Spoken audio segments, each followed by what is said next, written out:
Ladies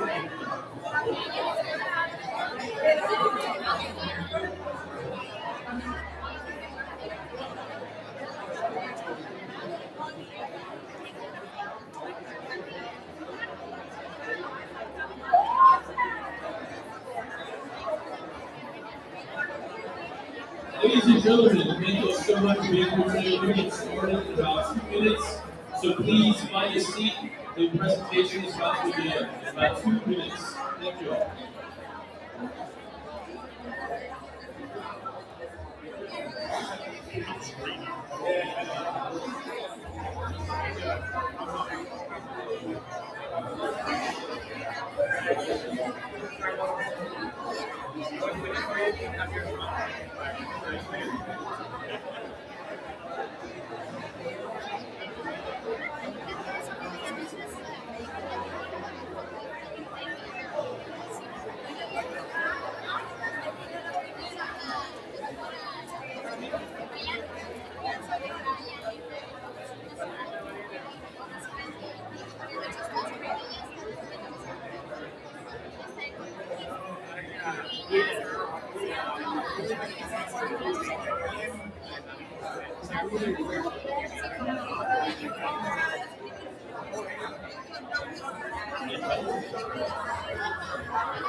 We're going to be starting in 1 minute. Please find your seats. The presentation is going to begin in about 1 minute. Thank you all.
Please find your seats for those who need to.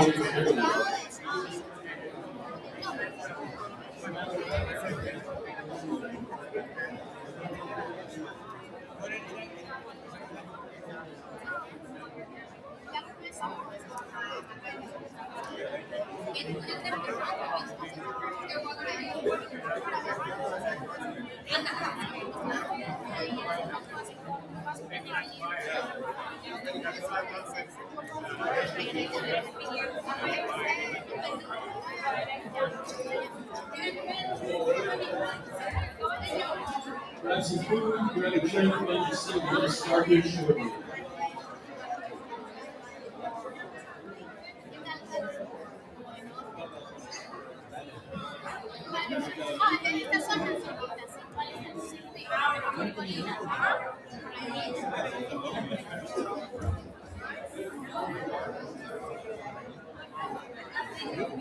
All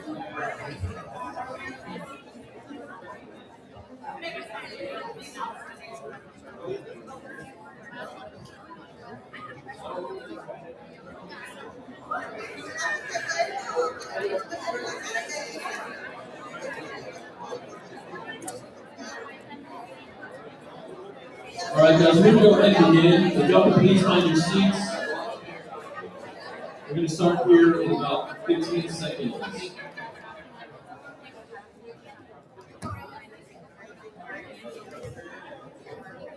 Come on in, have a seat.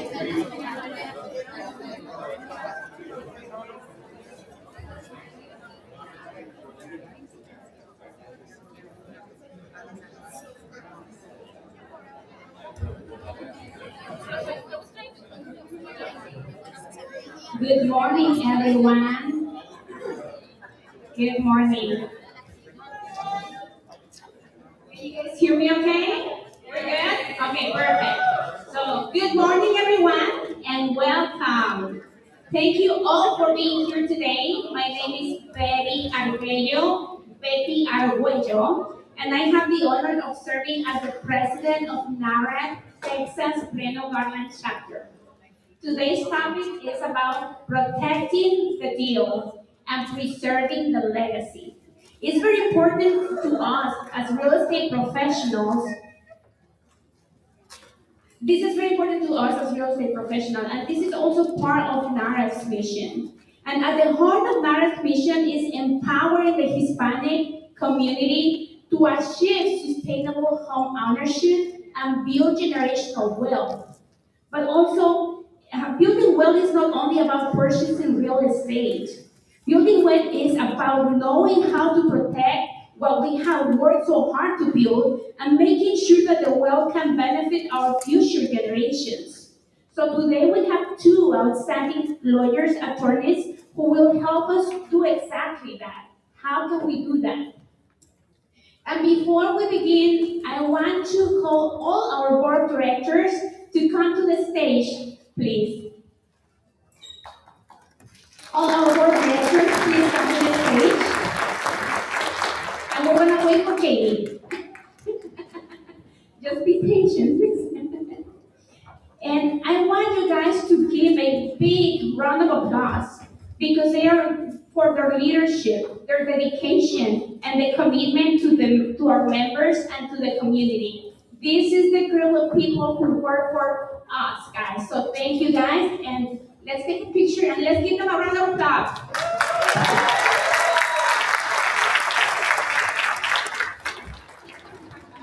Here we go. 1, 2, 3.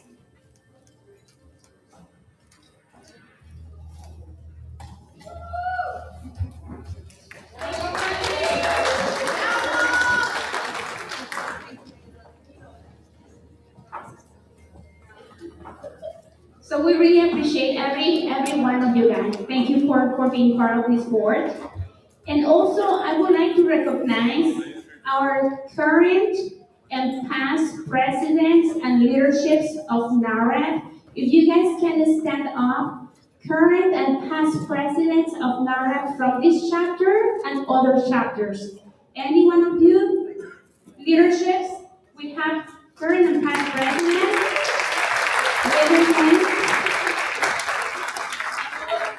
Give them a big round of applause. And thank you guys for your continued leadership and for strengthening this organization. We really appreciate you guys. Thank you. Well, and I also would like to ask for the MetroTex leaderships, volunteers who volunteer at MetroTex, at other organizations, Texas Realtors, any other volunteers. If we have any volunteers, please stand up.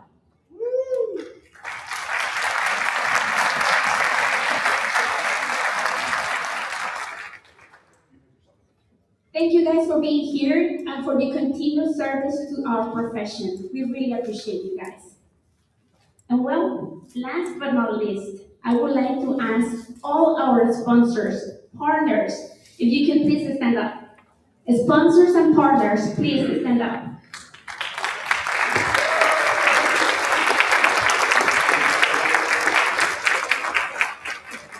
So these amazing people have helped this program to happen. If it wasn't for them, we wouldn't be here. So we appreciate you guys. Thank you. Let's give them a big round of applause.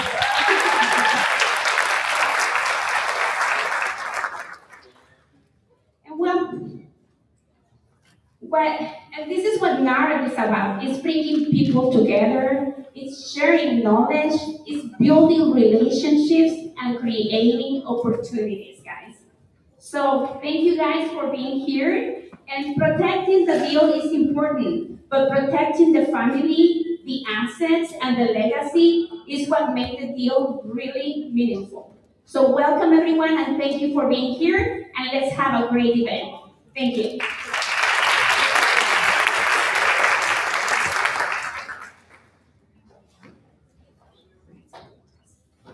Thank you, Betty. Hello, everyone. Good afternoon. Good morning. Still morning time. Good morning. My name is Deidre Gwen. I am the Government Affairs Director with NAHREP, and I have with me. Hello, everybody.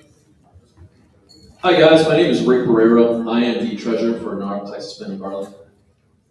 And we're excited to have you here today. Absolutely, absolutely. And so Betty kind of set the stage for us with what we're going to be speaking about today. But just ahead of time, I want you guys to think about a few things before we get started with our guest speakers.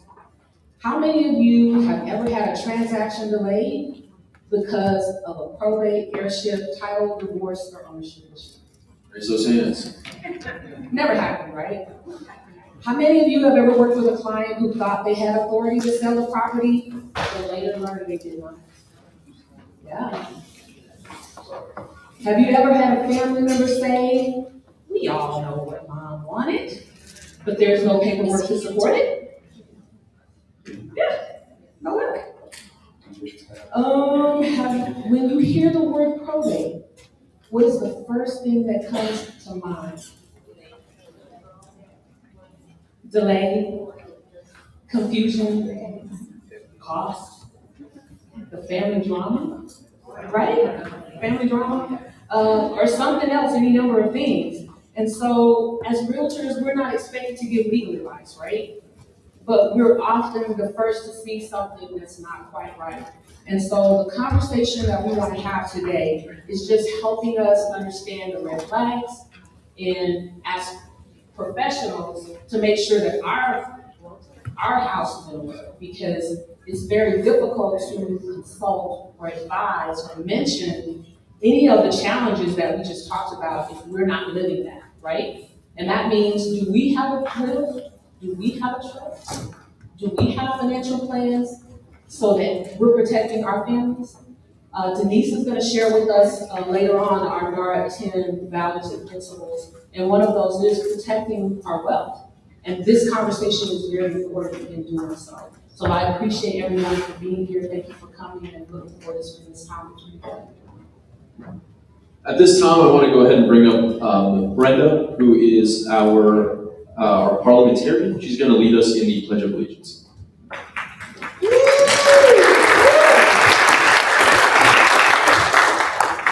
Good morning, everyone. But before you can sit down. Because before we begin, I would like to take a moment to recognize those among us who serve or are currently serving in the United States Armed Forces. If you are a veteran or currently serving as an active member of our military, would you please stand to be recognized?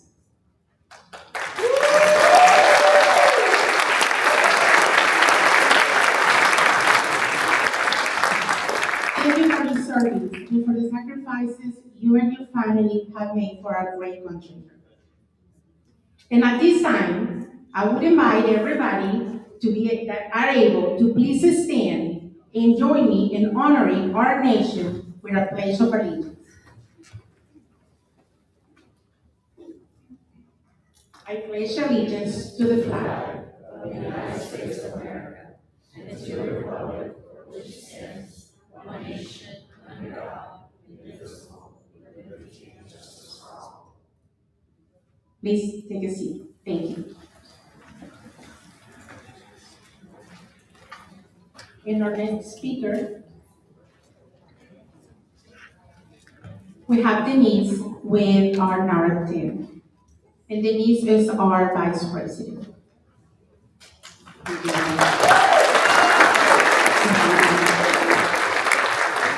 Feels good to be in the AC, right? Okay, so good morning, everyone. Welcome to our wills and probate event. For those I have not yet had the opportunity to meet, my name is Denise Camillo, better known as Denise on a Mission. I am a loan originator, a realtor team lead, a licensed life insurance agent, and a vice president of NAHREP, Texas, Plano Garland. I wear many hats, but every one of them serves one mission, which is to educate people, create opportunities, build wealth, and help families protect their future.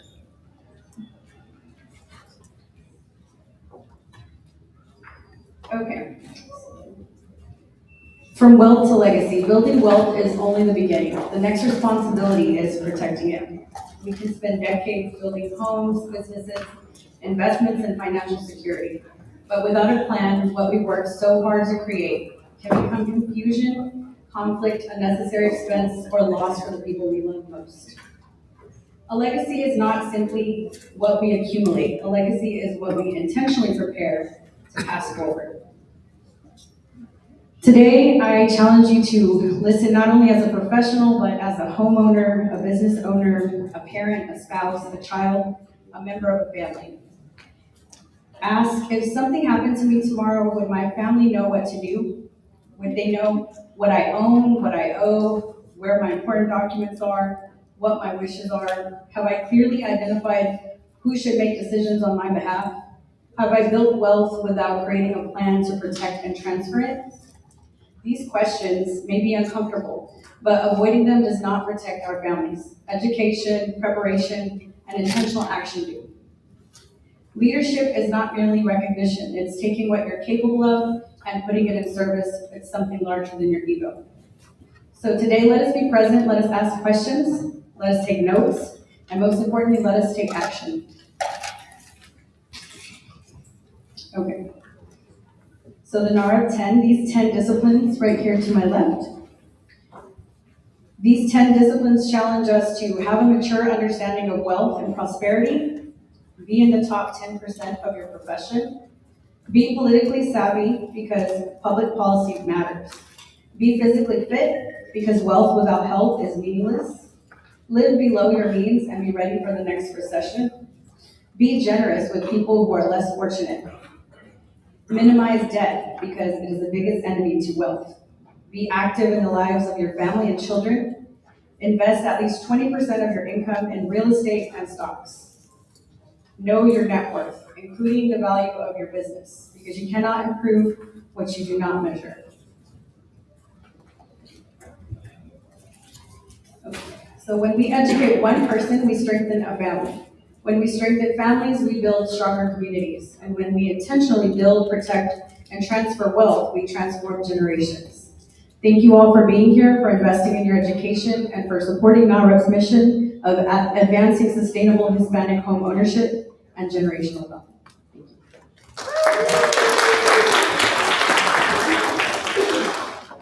Okay, Rick is going to talk about the passports that we gave out at registration. Hello, everybody. I hope you got a passport. Who here has a passport? Raise your hand. All right, excellent. The passport highlights essentially everybody that's supporting this organization, all of our sponsors. And what I would like for you all to do is to please go back there, mingle, connect. That passport is vital. It's very important for you all because once you have your passport and you get it signed by those sponsors, you're going to be entered into a raffle to go to Las Vegas.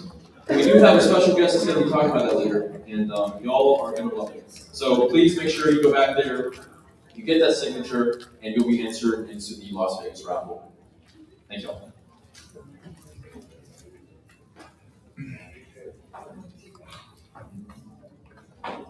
Thank you, Rick. So we're going to call up our first attorney, and just to kind of set the stage for this conversation is about planning and preparing and avoiding. And so Mr. Morrow has been a partner for me and my family in being intentional around having these conversations that we avoid having. We don't want to talk about death. I can speak personally, my husband is avoiding all of it. He doesn't want to hear it. He thinks it's weird. Why are we talking about it? Well, we have to talk about it. And so being in this room means that we get to talk about it. And so I don't want you to show your hands, but I want you to think about and recognize if you have everything in order for yourselves. Because there's an important thing for us as professionals is we have to walk what we're guiding our clients in and making our clients aware of. And so important that we're educated and that we know, and certainly upfront to avoid, but certainly understanding then on the second part of the conversation is how things happen in transaction, where some of you can raise your hands and say, yeah, I can relate to those things. So let's first talk about how do we set things up for success. And so we have Eric Morrow that's coming to the stage. And Mr. Morrow is a veteran, and I don't think I saw him stand up. Okay, I'll allow him to introduce himself and share his credentials with you, but I can personally say that he is a wealth of knowledge, and I think you'll gain a lot from the time that we have with him. So thank you for being here, sir. Thank you.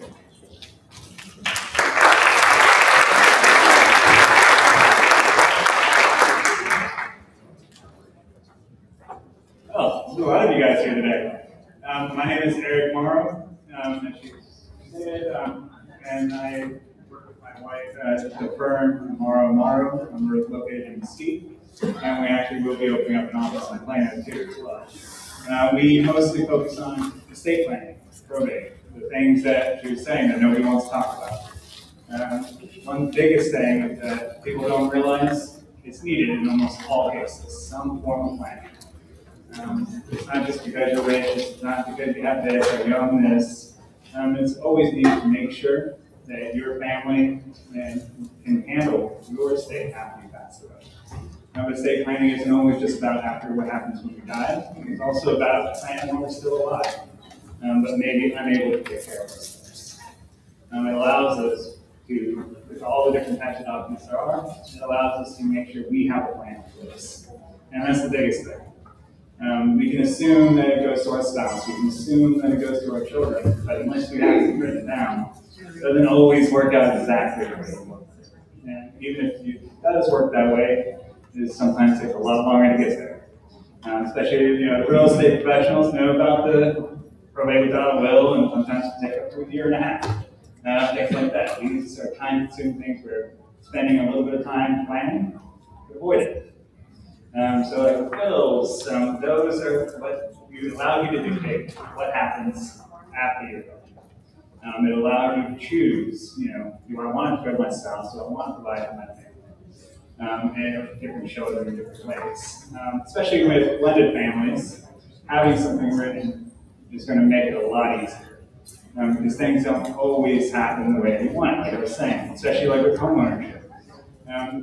Most deeds these days says you own half, my spouse owns half. If you want to make sure that after your spouse passes on, that the surviving spouse can get the whole house, you have to take extra steps.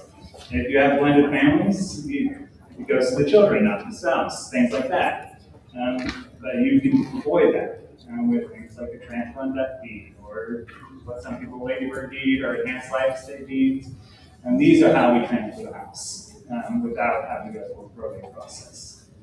These make it simpler and easier to actually get it done. All it takes is a 30-minute conversation with an attorney or to get it done.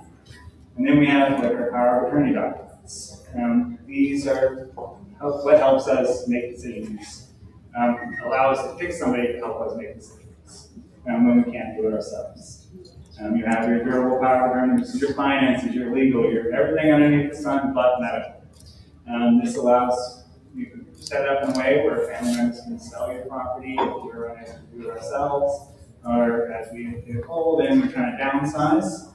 It also allows us if we had something happen while we were young, and just maybe we had an accident or something like that. This allows us to put somebody in charge to make sure things happen the way you want it to. Doesn't necessarily always have to be the children, especially if they're minors. Sometimes you want to choose a trusted friend. And then this document allows us to do that. Now you got your medical power attorney, obviously, as a state, it just helps make medical decisions when you can't make them yourself. As long as you can talk to the doctor will always listen to you, but there are times where you need to put somebody in charge. Next of kin normally steps in the emergency situations, but what if you have a child that can probably handle that kind of situation, or a friend that you prefer to handle that situation? This allows us to choose these people. And a lot of times, we'll choose our spouse as our primary, but what about the backup, just in case something happens to both of us? Because a lot of times, as spouses, we spend a lot of time together, traveling together. If something is going to happen, it could happen to both of us. How are we going to get things taken care of? Who's going to take care of the children? And that's what these documents help us with. It's not just about, like I said, happy. Sometimes you need to plan for what happens. You can even dictate who would be a guardian if you were to need that. So a lot of times the power of attorneys are what help you with that. It makes it so that you can choose. And it kind of prevents allowing the law to choose for you, right? It gives us that power to make choices that otherwise we never can. While it's never too early to do these documents, there is a time where it becomes too late. If you're unable, if you have at your age and your memory, things like that, we're getting to a stage where you can't do it. So doing them soon, doing them while we're still able, is the best option. Now, when it comes to wills, we even plan for our minors in the wills. A lot of times we don't want minors to just inherit everything. Minors can't contract, things like that. So, especially when a minor becomes an owner of a home, that causes a lot of difficulties in trying to sell. So what we do is, in our wills, we plan for that. We add what's called the minor beneficiary trust within the will. This allows us to choose who's going to take care of the minor themselves, as well as who's going to take care of the finances and the money for the minor, for the benefit of the minor. Sometimes it's not always we want the guardian and the trustee to be the same person. Sometimes we like to kind of split that up, add some checks and balances. And this is where that comes into play. And we include that directly into the will. So when it comes to trust, obviously everybody's heard of the living trust and things like that. They're useful, but not always. If we want, it all depends on our unique circumstances. The minor beneficiary trust in the will is something that we do quite often, but an actual living trust, a revocable living trust, those are more complicated. Those allow us to dictate exactly what we want. While a will is pretty general, it goes out right to the children or to the spouse, things like that. And with maybe a few specific gifts, the trust says, allows us to choose, maybe we don't want this property to be sold. Maybe we want to give our children a stipend of some sort. Maybe we don't want them to run off to Cabo with all our riches. That's where the trust comes into play. It allows us to limit access in some form or fashion. You don't have to be rich to have a trust, but sometimes it's all about control. How much control do you want over your assets after you pass away? Some people do use it for probate avoidance to, you want to make sure the assets are transferred into the trust. While that works, there are other ways, like the transfer on death deeds, like beneficiary designations. The trust is good purely about the control of what happens. And then also it helps if we have property out of the state and different things like that, because we don't want to have to go through probate in multiple states. So when it comes to the home ownership and when it comes to owning property, you can put them in trust, but what I see more often than not is a lot of people forget that step. They may do the trust, they may get the will, and they think that the trust will avoid probate, but they forget to actually transfer the assets into the trust. And so they think they have this plan in place, but nothing's actually there. That's where so no matter what, even if you have a trust, we still do the transfer on death deed or the warranty deed into the trust to make sure that that is actually happening the way you want it. And that's usually the biggest thing. I've actually had a probate for many trusts because of that reason alone. They forgot to transfer the asset. So while we can come up with the best plans on paper, until you actually get the assets transferred and get those beneficiary designations made, you still are not avoiding going through the probate process. Now, sometimes we want to force probate, and sometimes just to kind of make sure that our will controls. And with the properly drafted will, it only takes about 3 months in Dallas County, but sometimes quicker, sometimes longer, depending on where you are. It's when the family starts fighting, and that's where things get real messy. Say it again? All right. So, and also, it's remembering to update your documents. Once we get them done, it's not a one and done always, and we try our best to ensure that we plan for multiple scenarios, multiple contingencies. I'm a big fan of that. But, different life events make us happy. We have to. If we lose a loved one, that maybe we made one of our executors, or maybe we made him our agent for our friend. We need to update. If divorce is a big one, we usually need to get names updated. The law will handle it for the most part in a divorce situation, but it's always best to make sure you have properly updated documents. So once you're done, it doesn't take that long to get there. For us, we may have an hour-long conversation. Everything that I need is usually right upstairs in your head. I don't require a whole bunch of documents. I don't send out homework. The 30-page questionnaire that's not how we do it. That's not how it needs to be done. A lot of times, everything that you have in your head is all we need to get. You just got to think about who do we want in charge? Who do we want to take care of? And where do we want the work that and the assets that we built in our life to go to after we're no longer here? Any questions? Go ahead. I know that the documents are usually always in English, but if you have a family that's in Latin America, can you provide translation in Spanish, or how does that work? Because get a family in Latin America. Some offices do provide translation in Spanish. At our office, we have one of our paralegals that helps us out with that a lot. Where we can, sometimes we want to, like with the deed, we want to file it in English and make it simple for title companies and things like that. But we also provide them with the Spanish version. So, and a lot of power attorneys, they come in both languages. Do you also provide, if say for example, the couple splits up and the husband moves back to Latin America, do you provide the services to send the forms so that the ex-husband can process at the consulate, signing and then coming back here, or do you get involved in that, or is that a title company? So I don't normally get involved in those kind of things. So the way it works is I can only provide services to Texas residents, right? Because my license is only for Texas. So we can get the documents together, we can get the power attorneys, but sometimes if like he needs a power of attorney for here, we can do things like that and provide it. But the notary system is different and things like that, so it adds a lot more complication. But sometimes it can be done. Any other questions? Go ahead.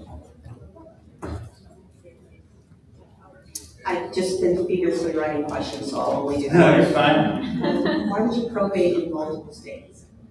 When you have real property, your homes, is the reason. So personal property, basically all your other things, your bank accounts, that depends on the state where you live.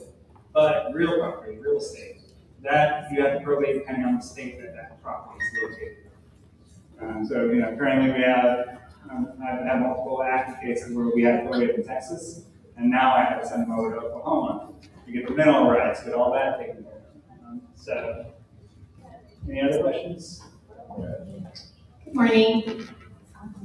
So you mentioned about the common misconception that trusts are for wealthy people, for high net worth, and you covered that that's not the case. Would you say like the Lady Bird deed is one vehicle that everybody should have, or in what scenario would you recommend revocable trust versus irrevocable versus just the deed, Lady Bird deed? So with the deeds, there's two types of main deeds that you can transfer over. You have the transfer on death deed and you have the Lady Bird deed. The Lady Bird deed is good for avoiding the Medicaid state recovery program, essentially coming out to the house after we pass away. It allows us to make sure that that house, our legacy, gets passed on to who we want. The transfer on debt deed is more statutory, more what basically the powers that be created. What I've heard from different title companies, they prefer the transfer on debt deed, but the Lady Bird deed works. But it really depends on the family and what their intentions are, right? And to how we want, which deed we do. Now, when you take that in comparison to the trust, no matter what, we have to do some form of deed work anyways. And usually a lot of times, like my preference, is I'll do the transfer on debt deed to the spouse first, and then do the trust. We use the trust as a plan for after the spouse is gone. And that goes back in with control, right? The people that are creating the document don't want to lose control. So it makes it simpler for them. And then if you get the irrevocable trust, we're taking that power away. So irrevocable trusts are good if you are doing more LDL Medicaid planning. As long as you have the timing right, you use like a 5-year look back, things like that. But 99% of the time, for the individuals, I prefer the revocable trust, because then it allows them to change it as time goes on. Because nothing is really set in stone until it is, right? So we don't want to lock everything, decision you've made today in and make it more difficult to change it 10 to 15 years down the road, especially as the children age, family age. So if you want the control, like we talked about with providing a stipend or having maybe one person in charge of all when it comes to how the assets get moved around, then the trust is good. But like I said, as long as you make sure the assets get moved to the trust, otherwise you will still be having to probate the will. And then if you just wanted them to go outright, then there are the probate avoidance tools like the deeds and beneficiary designations, even on life insurances, 401ks. One big one is people forget that even your bank account, your checking and savings can have beneficiary. I know when I opened up my checking, they never asked me. Well, if you get a life insurance policy, they force it, right? So a lot of times people forget to just go talk to the bank and get that payable and definitely for checking account.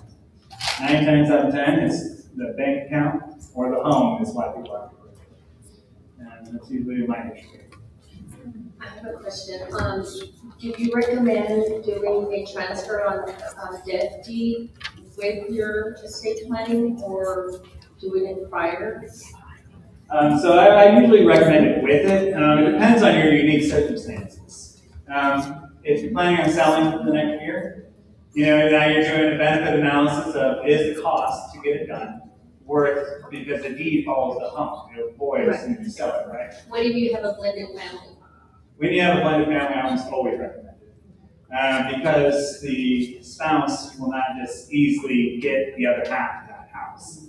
So because you have to pay a fair share, which is a way to handle it after passing, that gives that spouse's half to the children. So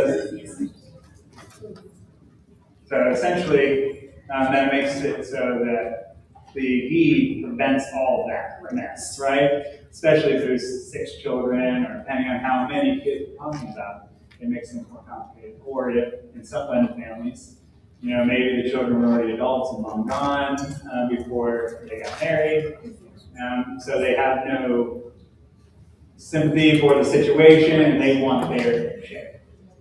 You'd be surprised how much that gets involved. Go ahead.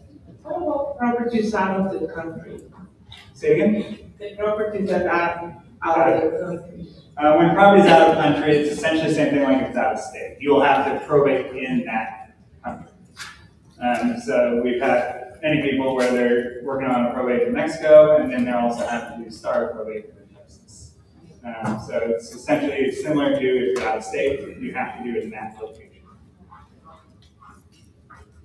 I have a question. Yeah. I got a question. Over here.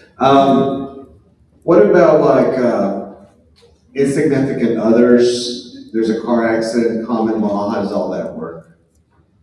And there's a fatal accident. The person they live with doesn't have a will or anything, but that insignificant other, the partner that's been there for months with them or a year. How does common law work in the state of Texas?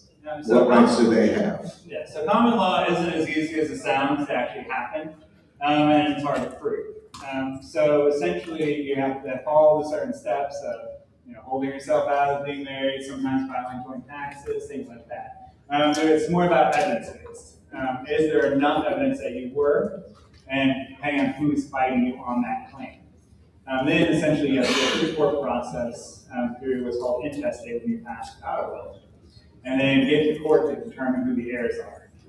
That determination, if you can show enough evidence to the judge, to the court, where then they can claim as a spouse. If you can get that part, then you have all the same rights as a spouse. You just have to pick the long route there to get there. But in Texas, once you get considered a common law spouse, it's the same thing as being a spouse, and the rights remain the same. Any other questions? Yeah, right. So, what about when you have like properties outside of, you said you do it in Texas, but if you have individuals that have properties in Texas and outside, you know, other states, you take care of that as well. And when we talk about cars, yeah, should that be in there? Because I've heard some stuff, they say that, I've heard some people say you shouldn't put vehicles in that, you should just sell those off instead of leaving it to where that's going to go with a, like, you know, will or anything else like that. So when you have properties outside the state, sometimes that's the benefit of a trust, because then you can deed that property into the trust right away. So then you don't have to probate that estate. Or some states, most states will have their own version of the transfer on death and things like that. Cars, they're considered personal property, so even a Texas probate can handle a car registered out of Washington. That isn't as important. A lot of times, though, no one ever probates for a car. It just has not happened in my life. So essentially, with car, yeah, and you know, where you go to register your vehicle, they have their own version of that vehicle. So a lot of times the cars can be handled that way. Obviously, you know, if you got that classic Corvette or something like that, you're better off. You can add a beneficiary designation to a car. When you just re-register, retitle, you can then, if it's paid off and there's no lien, you can actually add a beneficiary designation to a vehicle. And then we had multiple siblings, and you decide you want to leave it to one of them, you just leave them $1. So that dollar phrase is actually worse in my opinion, because once you leave them $1, you're making them a beneficiary of the will. And now they have more rights, notices, things like that, more of a chance to fight the will. The idea of the dollar, how it works now at least, is that we do include like no contest clauses in the will, which essentially says if you fight my will and lose, you get disinherited. So you have to leave them enough to make that fight not worth it. So a lot of times, if you want to disinherit a child, but you're more than welcome to, you're not required by any means to give everything to your family or your children. You're better off just not leaving anything. And sometimes making it clear in the will, we purposely left this child out. And that's the safest way, rather than actually putting them as a beneficiary. Sir? Yep. Most of the trials goes case by case, or what is an average cost of a trial? For a trust, a lot of times it's case by case. It depends on the exact situation. It could be anywhere between like 2,000 and up, depending on how many. Not necessarily the assets. Sometimes it's how many deeds we have to do with the assets. Sometimes it's, you know, if it's a couple versus a single person, things like that. But it's pretty wide areas based off the unique situation. We set them out 3 weeks. The second I get all the information, I can get it drafted and signed within 3 months. And we need to go to the last question. What happens if a parent becomes mentally incapacitated after you've done the estate planning? And for example, in the case of like Alzheimer's, when you have a transaction that you want to do later on, but that person may not be in a capacity to sign a contract. So if you have the proper estate planning, the power of attorney things will handle that, right? And a lot of times when we have multiple properties, we actually specifically have to put in the power of attorney, you know, information regarding to be able to sell and transact on that property. But the durable power of attorney will handle almost all situations if they were able to have it signed and done prior to losing that capacity. If it was afterwards, then you basically have to go through a guardianship, which is a long, expensive process through the courts. You get appointed as being the person in trust. And the court decides that if you qualify versus the individual being able to choose. That's one of the big importance of having your estate plan together. No matter if you feel like you need it or not, having it in place to prevent situations where things like that could happen, or if an accident on the road, things like that. All right, that was nice speaking with you guys. We'll be here all day.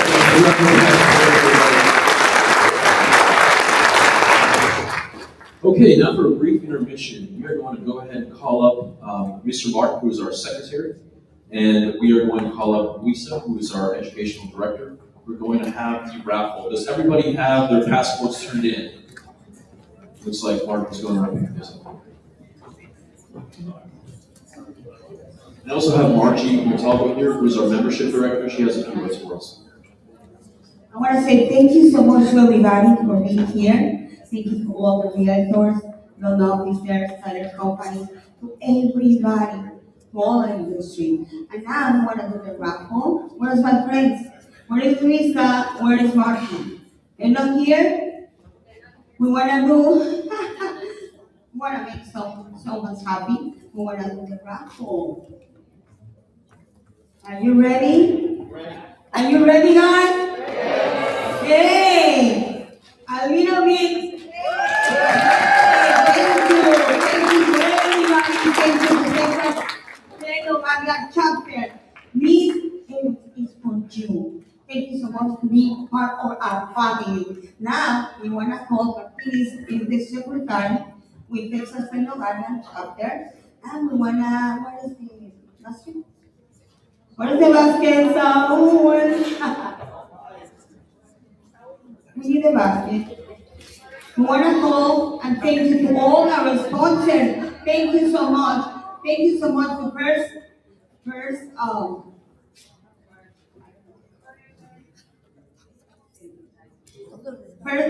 American. Thank you so much, the title company, to be here and be our sponsor. If you guys want to say thank you, help me, and also set the time, please. They have a lot of presents for you guys. I don't know if you have already walked over there. Who can do this? You. All right, I'll do the raffle. So, all right. I'm not looking. See who the winner is. Should I pick from the bottom, the middle, or the top? Middle. Okay, middle it is. All right. We have a winner, Edith Gaona. Yeah! Oh my God! You know what? Big happy. Congratulations, Edith Gaona. Congratulations.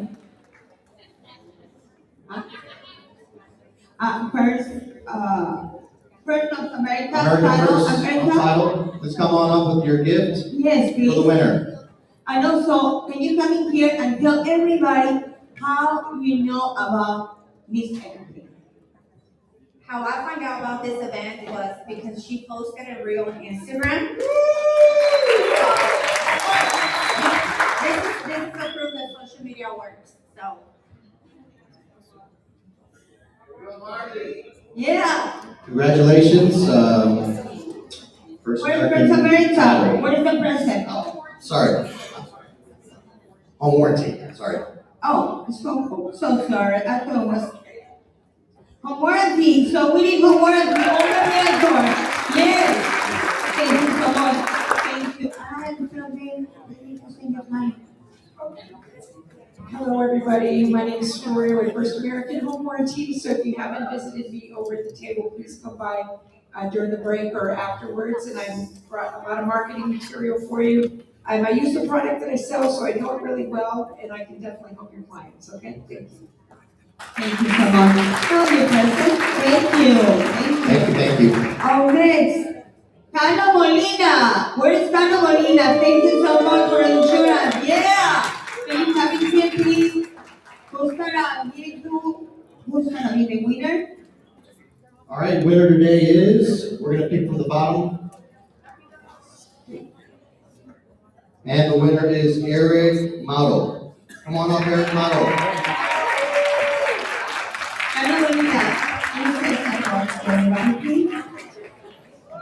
Good morning, everyone.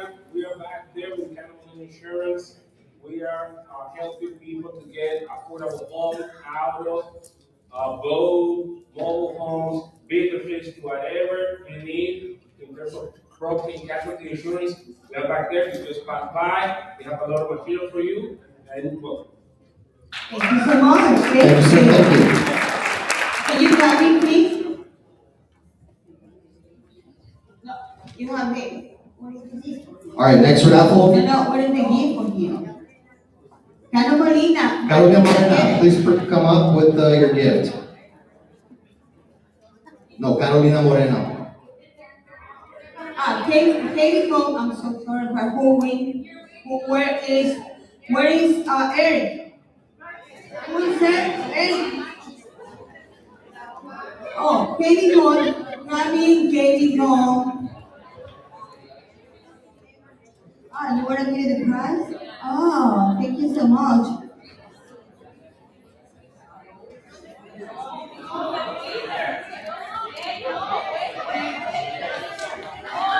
No, the winner.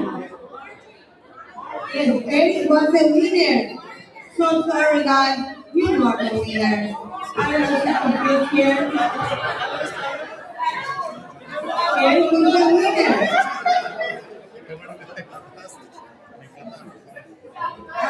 I'm so sorry, Eric. I'm sorry, guys. He's the winner. I'm sorry. My president is coming. Well, I'm sorry.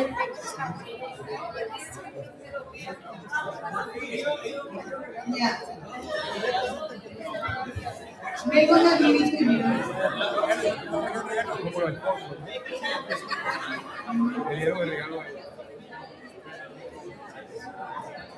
Katie Hope, thank you so much for giving that gift. And also, God also featuring tell us something about. Sorry about that. Katie Hope.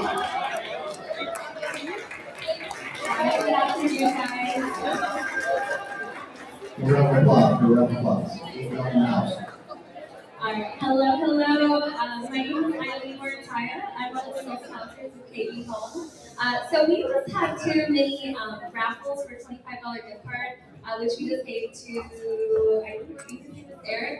But basically, we do have another raffle that we're doing inside my community as well. So if you guys haven't had the chance to stop by my table, if you visit any of our communities, you guys have a chance to win a 75-inch TV as well. So stop by and see me. But also just to kind of give you guys a little bit about KB Home, we are a personalized builder. So we focus a lot on personalization. We're very customer-centric. We start at a very affordable price at $259,990, and we go all up to like $350, you name it. But yeah, my name is Eileen, and this is my partner. Good afternoon. My name is Jesus. I'm the online sales counselor for KB Home. So whenever you call the number on the website, I'll probably be the one answering, giving you a bit of info on our communities, and scheduling y'all's appointment with our on-site sales counselors. All right, guys. Have a great day. Thanks so much, KB Home. Thank you for your support. We're gonna do the next one. Can you get another one? Katie Cummings, can I get another gift card? We have another gift card? Okay, another one. Yeah, exactly. Another raffle, all right. Yeah. The winner is Lucky Hand. Lucia. Come on up, congratulations. Thanks so much. Thank you so much. And later on, we have another gift for you guys. No? That's all? Yes, at the end.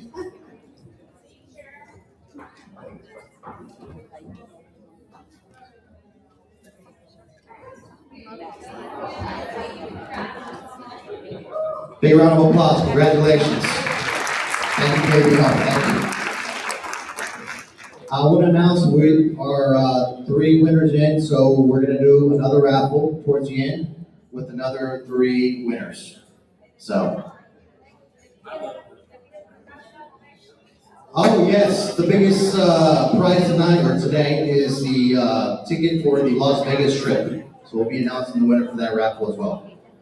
Who in here wants to take a trip to Vegas next month? To Bellagio. All right.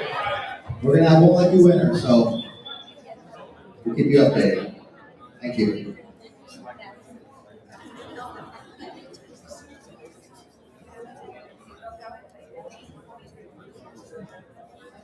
All right, guys, I hope you're learning something here, some very valuable information, a lot of insightful info that our lawyers brought today. I want to go ahead and make a very quick point. It is much more affordable for you to contact an attorney before somebody passes, because bills do not stop coming. You have to pay your mortgage, you have to pay your insurance, maybe a car note. It's better to prepare before somebody passes away and make sure that you have all your documents ready and your attorney's taking care of everything. So right now I just want to go ahead and bring up Jalissa Simon from Chicago Title. She's going to be introducing our next speaker.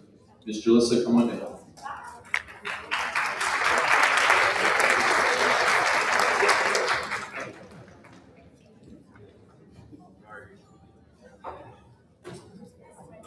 Thank you. Good afternoon. My name is Jalissa Simon, and I am an escrow officer for Smith & Collins, which is an attorney fee office for Chicago Title. Over the last few years, I have had the pleasure of helping many of you with your clients' most important, if not the most important transactions of their life, the sale and purchase of a home. As an escrow agent, I want you to know that I take my job very seriously, and I treat each and every single one of your transactions as if they were one of my own. And I ensure that I close each one of them with as much attention to detail as possible, and that I dedicate the necessary sense of urgency to each one of them so that they close accurately and precisely. As I mentioned, I'm an escrow officer. I am not a sales rep, so that if you send me your contract, it will be me that you'll be closing with, not someone else that you don't have a relationship with. And lastly, I just wanted to express to you that I feel very fortunate to work in an office that has real estate attorneys there. It pretty much allows us to close any type of real estate transactions, from residential to commercial to seller financing, investment properties, hard money loans to wraparound loans. And of course, our very favorite, dead people, right? We can pretty much do it all as long as it's legal. And, right, as long as it's legal. Yes, and our attorneys will make sure that it's legal. So with not much further ado, let me introduce you to one of our real estate attorneys in our office. His name is Joe Davison, and he will be talking to you about wills, trust, and probates.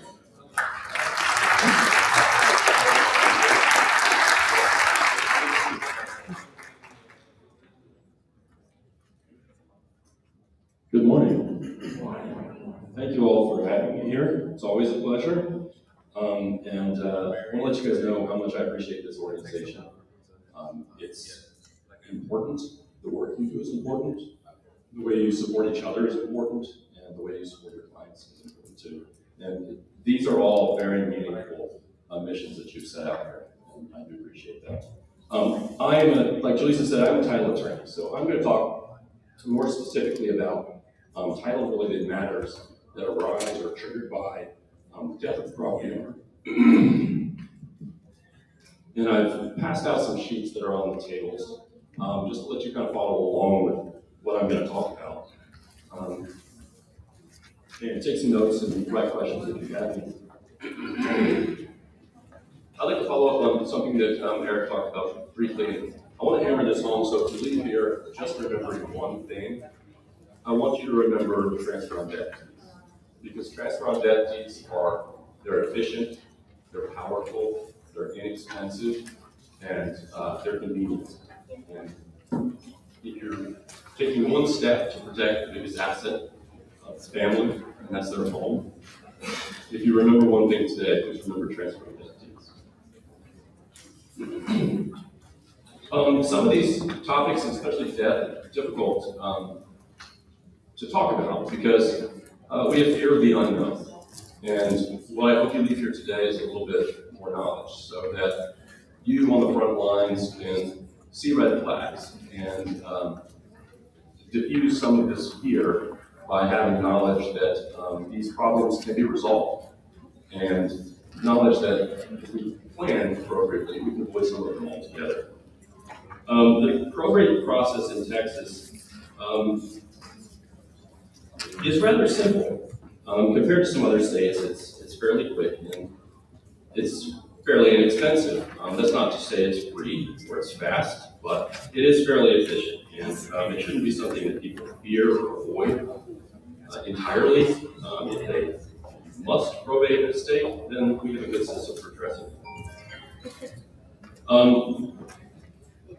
Also on the sheets you have is a very simple comparison of intestacy versus testacy. An intestate estate is one that the deceased does not have a will. And say Texas decides who gets your stuff. There are statutes to dictate that. And the other side of that table explains that, compares that to testacy, which is how an estate is handled by probate, where there is a will. So that's just information for you all to have. It's not particular to the issues that I'm going to discuss in detail, but it's good information to understand what the difference is and how they relate to each other. So I'm going to talk about specific title defects, encumbrances that are commonly triggered by or arise after the death of the property owner. And then we'll talk about how to address them or avoid them, and that's the familiarity I want you to have to look at these. To be able to see these when you're out there on the front lines. The other sheet that I've passed out is fairly specific to real estate agents, and it gives you some red flags to look out for. This is if you're a lender, these are the same. These are things that if you see or hear them, listen, pay attention. These are red flags, and they could cause delay in your transaction. And for one, I've learned one thing in real estate business is that time kills real estate deals. People lose interest, they find other property, other problems arise, things get in the way, life changes, but time kills real estate deals. If you can shorten that time by being efficient and addressing matters and see them ahead of time, then you're going to have more luck closing more transactions and better serving your clients. The first thing I'd like to talk about is we call it the frozen chain of title. Because when a person dies, what they own, and we're going to speak more particularly about real property, real estate, becomes an asset of their estate. They're dead, no longer here to sign the deed. So that question is, who would sign that deed? And for a period of time, a title is frozen until we figure out who's going to sign that deed, who's in control of the property or the estate, and who has the authority to sell or operate it or manage it in the meantime. So filing probate addresses this situation because the probate court would issue what are called letters testamentary. And these are this is a document signed by the court stating who the executor or administrator of that estate is. And this is the ticket. The letters testamentary is the ticket to the title company to show this is the person who has the authority to handle this estate and distribute the assets of the estate. So if it's a testate probate, then it would be the executor of that estate who then has the authority to distribute the property in accordance with the will. So they would sign the executor's deed to whoever inherited the property. Sometimes the will will give them the power of sale, and they'll sell the property and they'll give the money to whoever's entitled to that.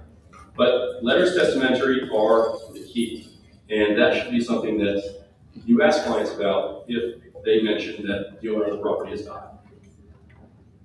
Do they have letters testamentary? And some of them will look at you with a blank stare and say, I don't know what that is. And that's good that you know that now rather than later. So know these things also because when you sign a listing agreement, you're going to want to know who has the authority to sign the listing agreement. And if there's a deceased property owner, that's something that you should be looking out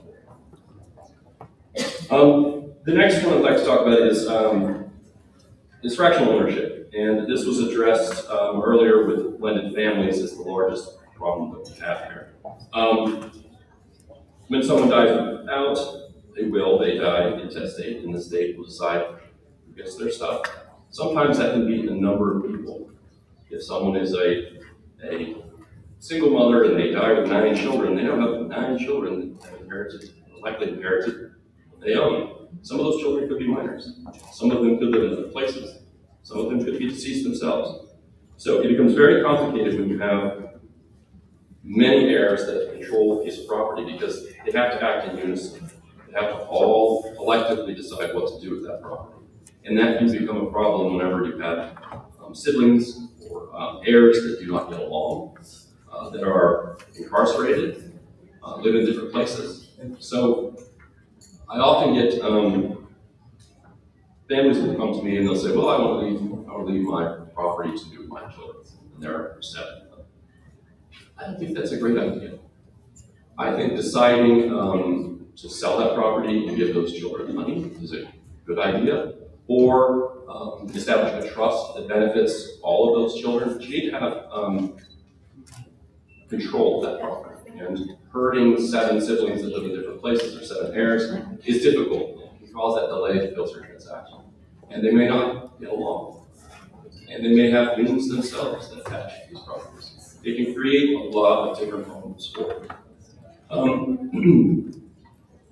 when you have multiple heirs, you have to have an establishment of who those heirs are, and that can be the court. Either through a formal process called determination of heirship, who those heirs are, or through the probate of the will. In that process, you can run into other problems too, which are missing heirs. You don't know where they are. They may have left the country a long time ago, or they may have died themselves. Whenever you have an heir that has died themselves, then you have a new set of heirs. And you have a new set of probate issues, and this can layer. And resolving these problems takes time, takes money, and it's going to slow down your transactions and cause your clients harm. Having a unified conveyance where all of these people participate, it can be done. We do it quite a bit in our office. But it can be difficult and requires cooperation. So if you can avoid it, avoid it.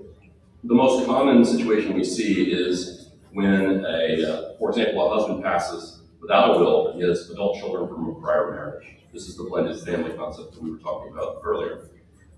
His surviving spouse may need to sell the home to move into assisted living, but when she goes to sell or list the home, she finds out that she now needs permission or cooperation of his children in order to do so. So that can be a real disappointment to some people who are at that age and relying on that money, and they find out at the last minute that they don't have the authority to do what they want to do at the time they need to do it. And that can cause further delay, and it can increase expenses and cause unrest and conflict between those family members. So keep an eye out for those situations. But until that problem is resolved, that transaction isn't going anywhere. This surviving spouse and those children, they have to cooperate together to resolve. Another issue that we run into is someone does sign a will, and let's say they want to leave their property to one of their children. And so they sign the will and they give that will to that child. And that child says, I've inherited it all, or I will inherit it all, and they put that will in a drawer, and they move into the house, and they don't submit it to probate for whatever reason, thinking they don't have to. They're going to be disappointed later down the road if 4 years pass and they haven't probated that will, because the will is only effective if it's been probated. So that can be a disappointment for people. So if somebody happens to mention that, yes, the property owner died, but I have the will, the next question should be, well, how long ago did they die? There are ways that we can deal with this. There are a process called probating a will as a means of a title, where we can use a will and not do a full probate, but we can only use it to pass title to property. We still have to go through the probate courts, but it does not require a full probate of the entire estate. That's helpful for people who have passed and their only or the primary asset is their home, and that's the only asset that you want to address in the probate. So keep an eye out for this whenever people say that somebody's passed, and this becomes an issue whenever you have more than one intestate heir, but one person named in a will. Because after 4 years, you've opened the door back to those other other intestate heirs who may not have been around, may not have been wanted to inherit, certainly because they weren't included in that will. So that's going to add time, conflict, expense, the process of getting this property sold. We have other means of addressing ownership issues that come up in title. One of them is affidavits of heirship, and that was briefly touched on prior.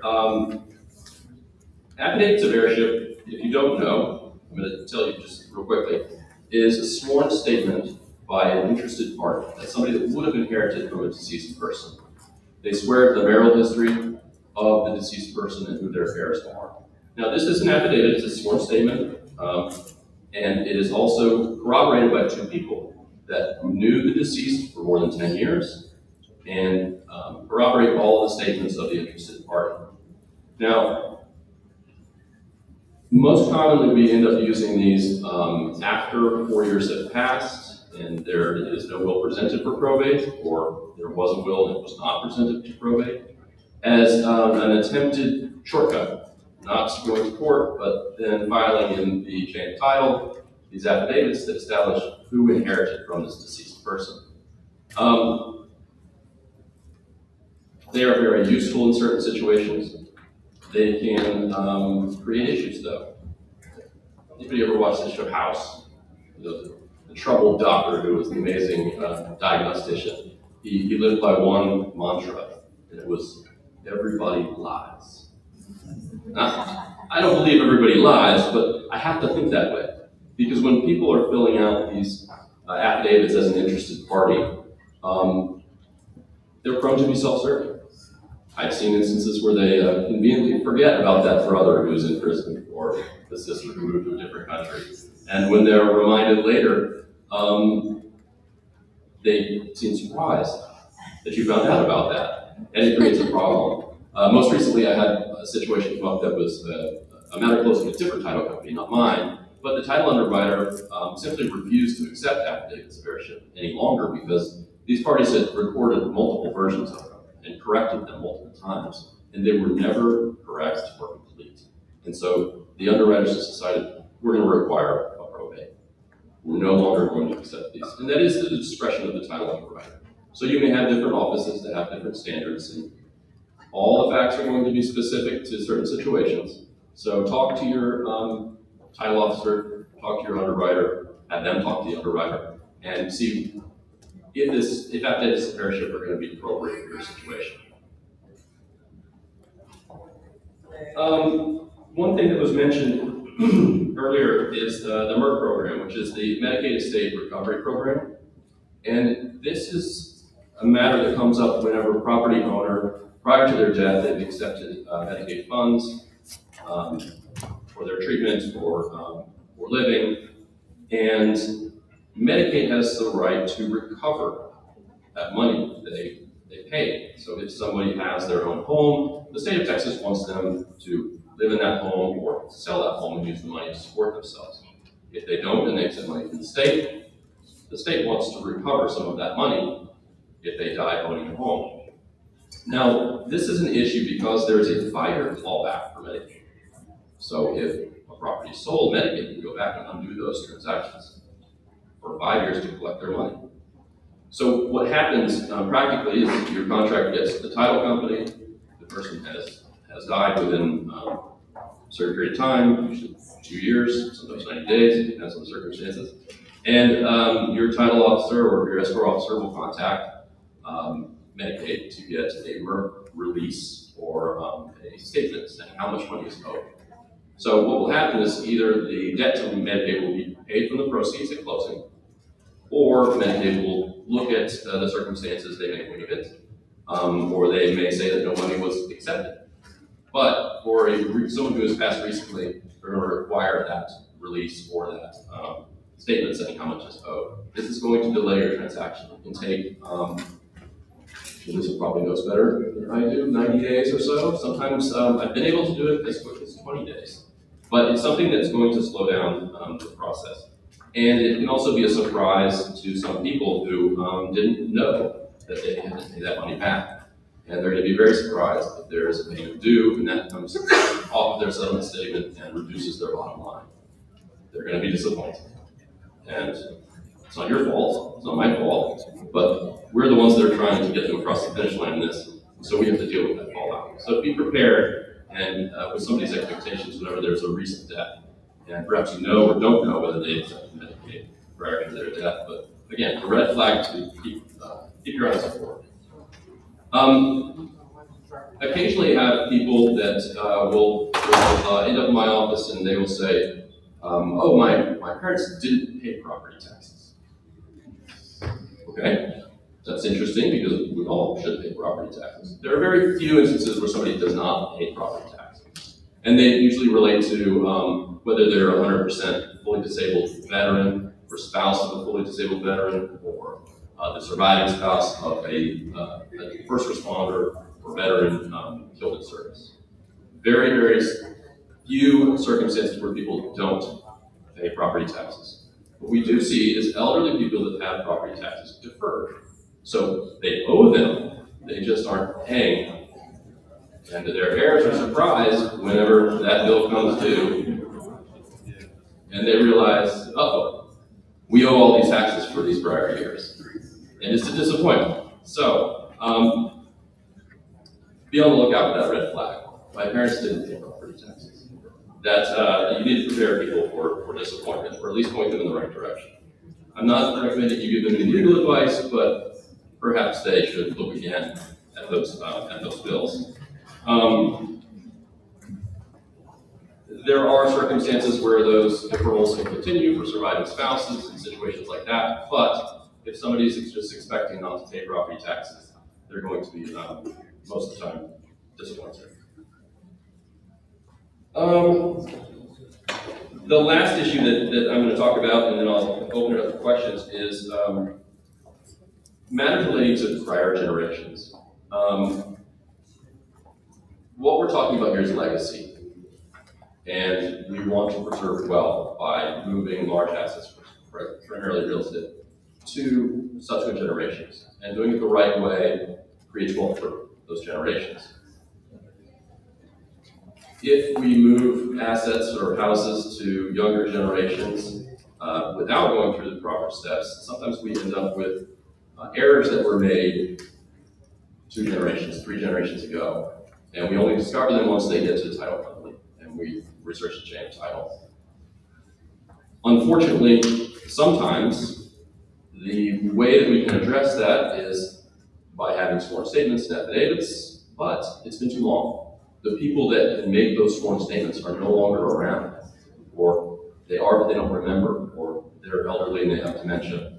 That can be very difficult, and that will force them back into court to fix problems that happened a long time ago. And they weren't problems created by anybody now that's present generation, deceiving. They're just problems that weren't addressed in the past, and they become expensive and time-consuming to take care of now, and they cause that delay.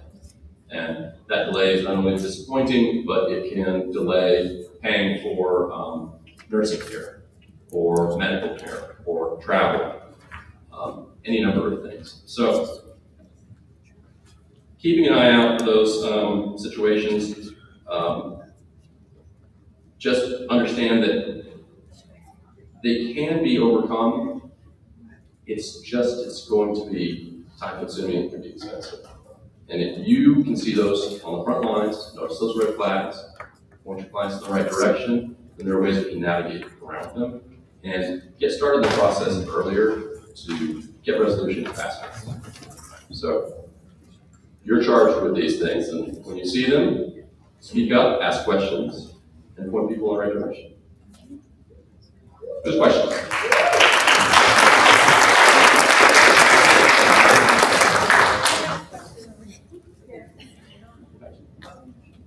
What happens when you have a client that lives in their parents' home and they don't pay taxes when they pass? So the children, obviously it's going to be the children. How do you deal with that? If there's no taxes that they're paying, and the heirs, will they have to pay taxes? The taxes will be the obligation of the estate. So we don't inherit debts, but the estate will have debts that will be owed.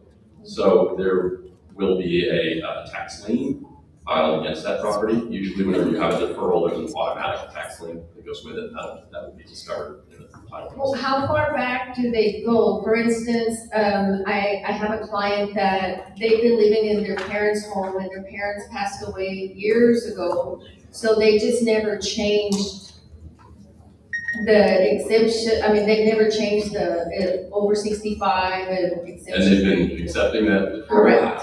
Yeah, that's a problem. That's a problem because what's that saying about death and taxes? The taxman gets paid. And that's going to be a disappointment for you.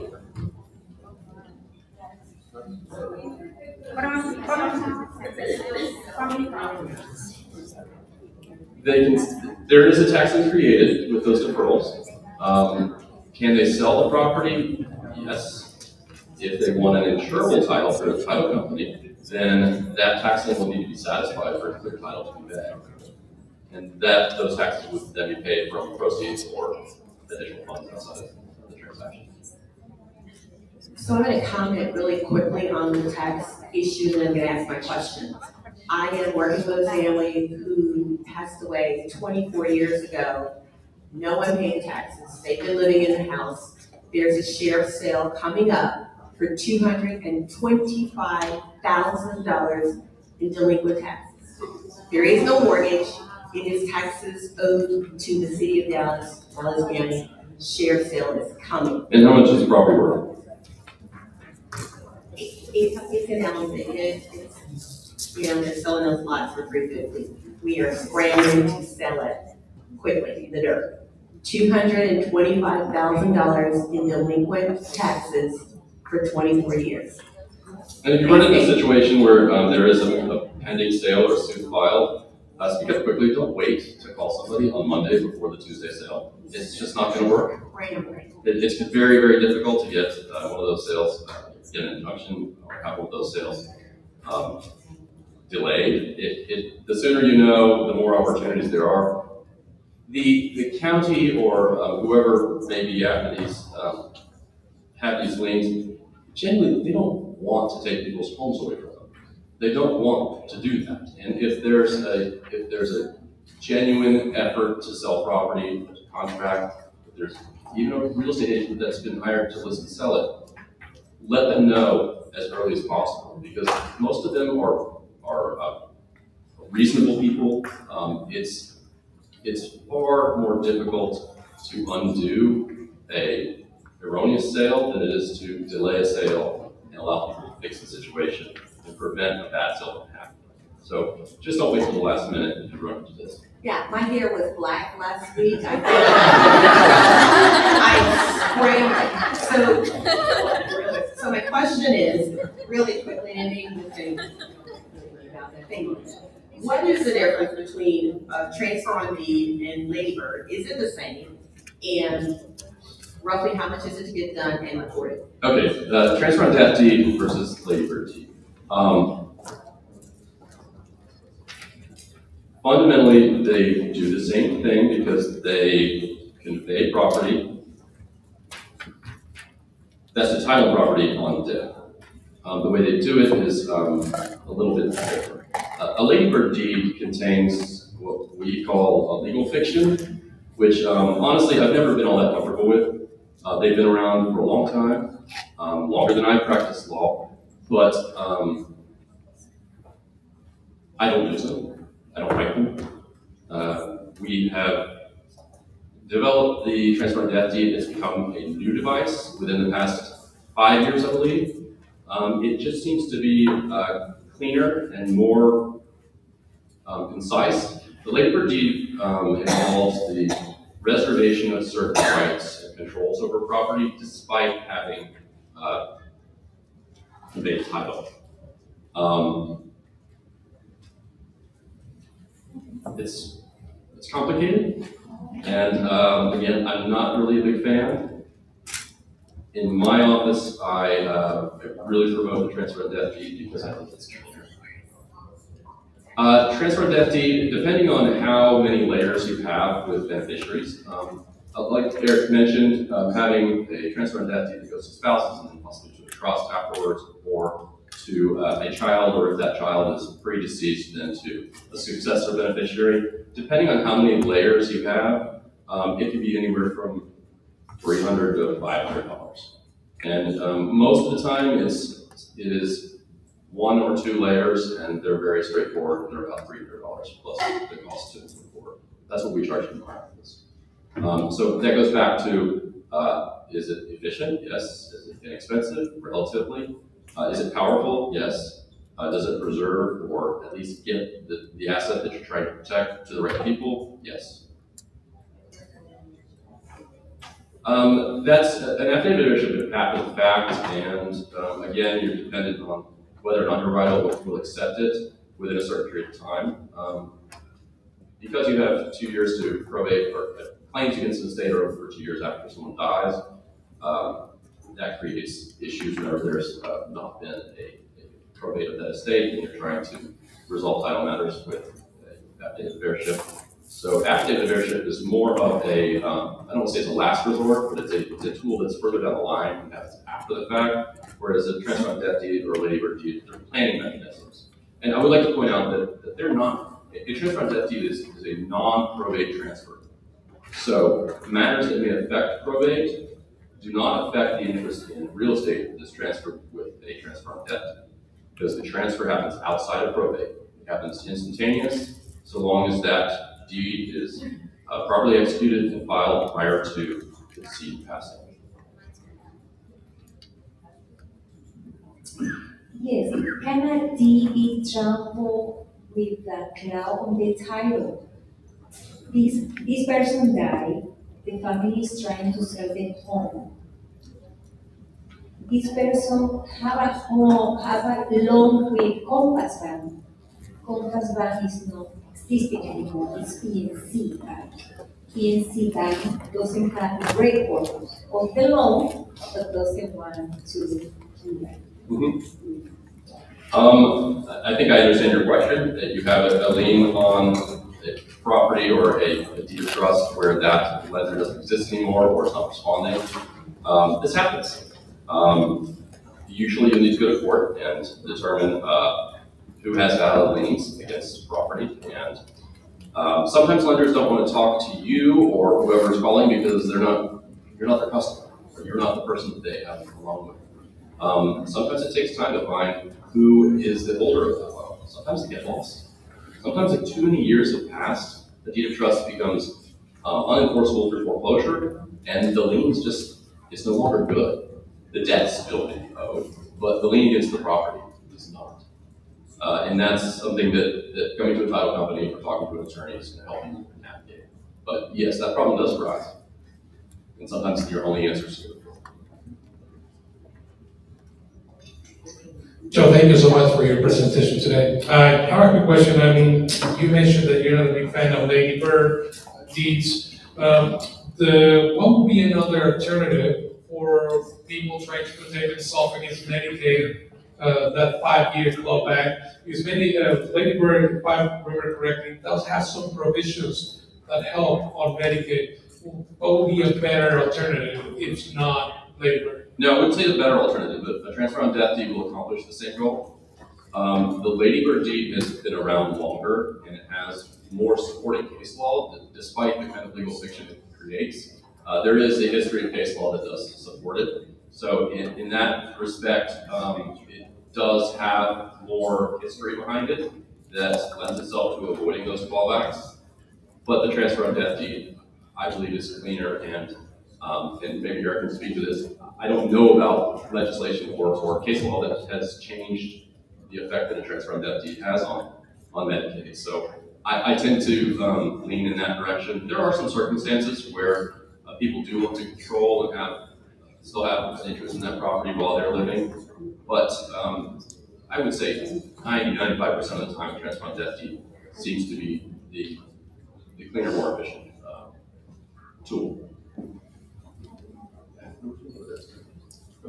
Hello, I have a question. So, what happens if I have a client which her partner died without a will, living together and having a child, and he was married before and have a baby or a kid from previous marriage, which is a minor, so the ex-wife will have the authority over the child's property? Most likely, they're most likely the most reasonable guardian of that child's interest, yes. So, and the partner, because they are not married, will have nothing to say about the property because they are not married? Based on the limited facts you've given me, that's what it sounds like. What happens if they are married, but it's still in a scenario, and they have, he's still having a child with a person that was married before, and that ex-wife wants to sell the property because they have something to say about the property, and the wife doesn't want to do that? Who has the priority in that case? You're asking me a more complicated question. Who would lead that? The wife that now is a pillow, or the ex-wife that have a child?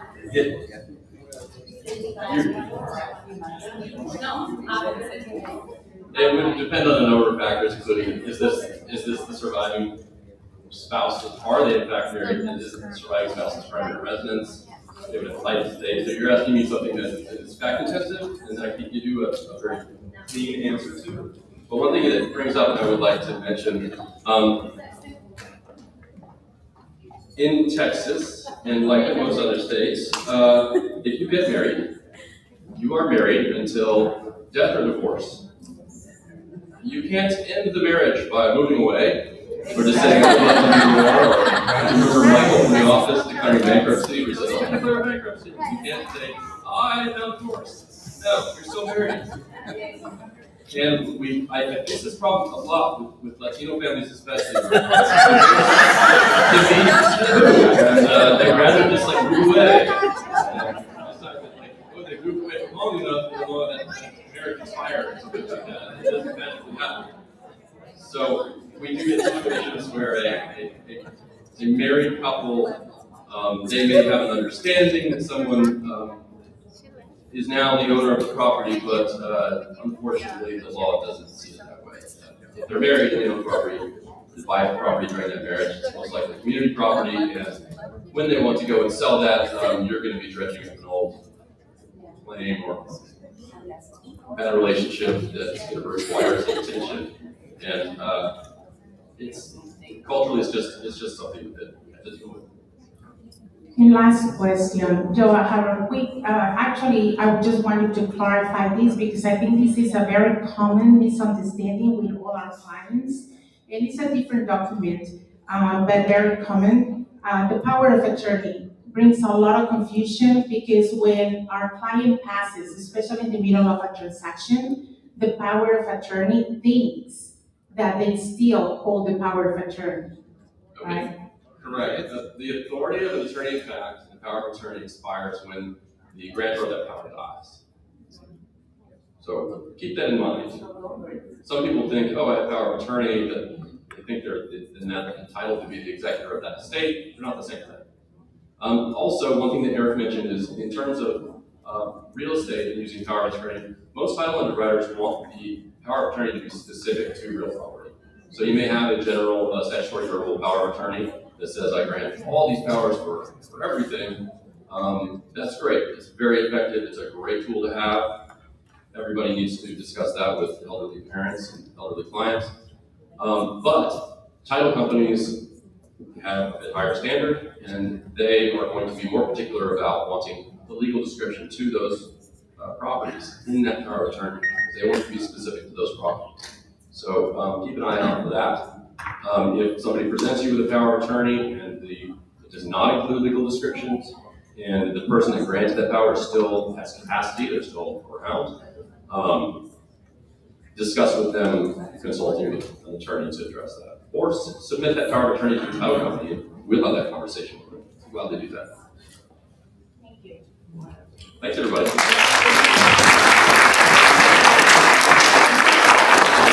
Thank you, Joe.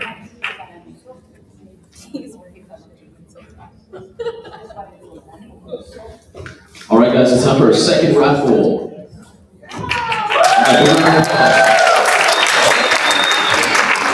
I'm gonna go ahead and bring Margie up, and we're gonna go ahead and wrap some of these gifts from our sponsors. Ay, es bien, Yay! Oh, everybody. Okay, we have a Vilola, the non-profit organization for cancer. So they been helping me, survivor of cancer, and she's the leader #1. And she's gonna talk in Spanish. I hope everybody understands. If not, please turn on your translation. Hola, muy buenas tardes. Para mí es un honor y para Dilolas estar aquí. Yo soy sobreviviente de cáncer, Margie también, y la gran mayoría de los que participamos de corazón. Este 4 de octubre los invitamos a nuestra caminata totalmente latina y todos son bienvenidos. Todo lo que se recauda es para ayudar a personas que están viviendo esta terrible enfermedad. A ellos y a su familia se les ayuda con asistencia para renta, para víveres y, desgraciadamente, para los funerales. Así que los esperamos. Sería para nosotros muy grato el que ustedes estuvieran presentes. Yo sé que muchos no han tenido cáncer en su familia, como Pepe y su señora. Ellos están de corazón y ellos no han tenido cáncer en sí ellos, pero han estado años apoyando a esta noble causa. ¿Por qué? Porque sí conocemos a un amigo, a un familiar o a alguien que está pasando por esta enfermedad. Así que toco su corazón y les pido que este mes de octubre, y no solo en octubre, sino que todo el tiempo apoyemos al cáncer. Gracias.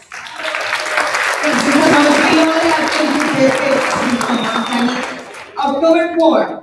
If you want to sign, you sign with me at the Capital 67. Thank you so much. And also, we want to do the raffle. We want to give you guys one hat. It's gonna be extended for us. But you know let's pick one. All right, we got the gift raffle going on, and the first, let's pick from the middle.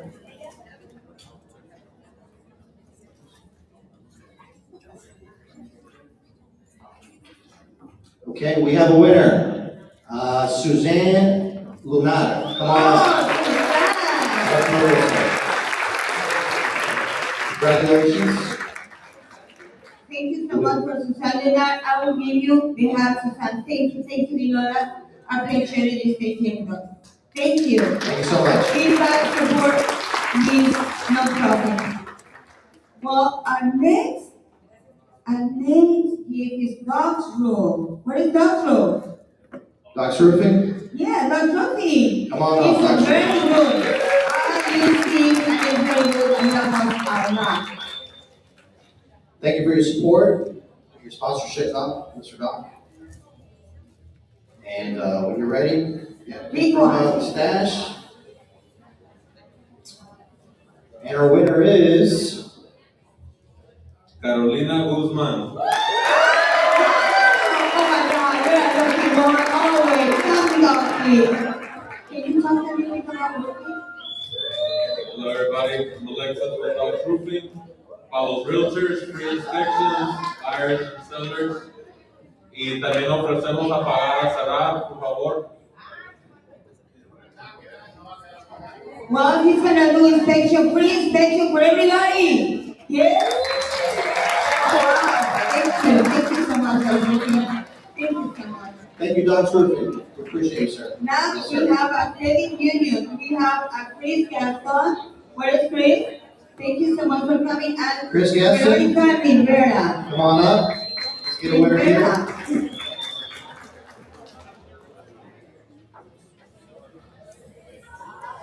And the winner is Brian. No. Ryan Miller. Ryan Miller.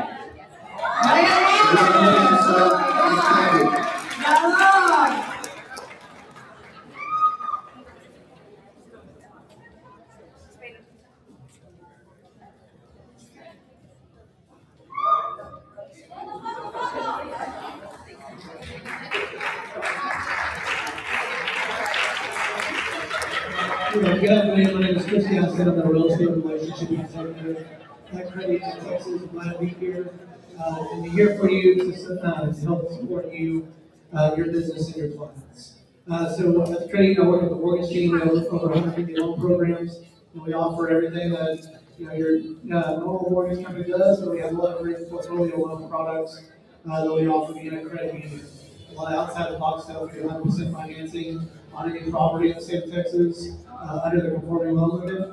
We also do 5% down with no PMI. In this market, it's great, to help with affordability. That definitely helps that. We also do, other things such as 1099, base income loans for all of your self-employed borrowers as well. With me today, we also have Veronica Rivera. She's the Community Engagement Officer for our Spanish brand, Todos Unidos, which is going to say a few words. Muy buenas tardes, mi nombre es Verónica Rivera y yo estoy aquí representando a Todos Unidos. Nosotros somos una marca 100% en español que fue creada con la iniciativa de poder ayudar y empoderar a la comunidad latina. Todos los productos y servicios que nosotros tenemos en inglés, ahora los tenemos en español. Entonces, nos gustaría poder ayudarles si tienen alguna necesidad para abrir su cuenta de banco. Tenemos muchos beneficios con la cuenta de banco. Específicamente también nos concentramos mucho en lo que es la comunidad latina, haciendo muchos eventos en la comunidad. Tenemos 3 camiones de comida que nosotros utilizamos específicamente para poder ayudar a la comunidad. Uno de nuestros pilares es la educación, entonces traemos nuestros camiones de comida para apoyar diferentes eventos y lo más importante es que no cobramos. Traemos todo gratis para poder apoyarlos. Muchas gracias.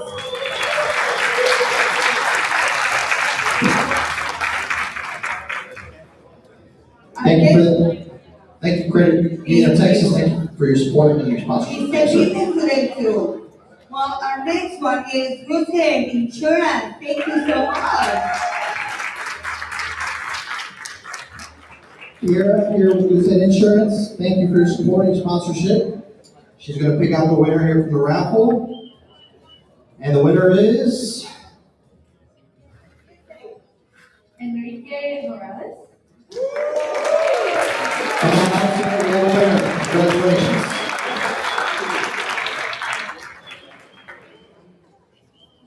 Yeah, while he comes up. Hi guys, my name is Kiera and I am here with Goosehead Insurance. We are the largest insurance brokerage in the state of Texas.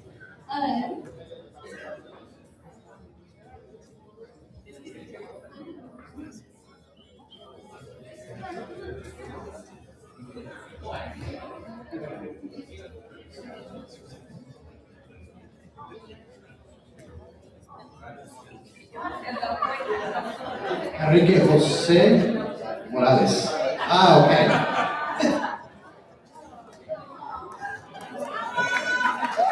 All right, we got a mix up. We got the right one now. Congratulations. I guess you have the same name or something. Okay. Thank you, sir. Congratulations. So yes, like I said, my name is Kiera. I'm here with Goosehead Insurance.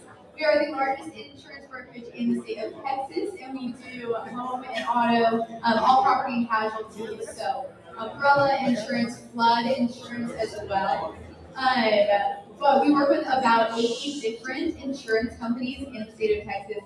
We do also, we're a national company, so if you have anyone, whether it's past clients that are moving to different states, I also have the ability to connect them with agents licensed in any of those states.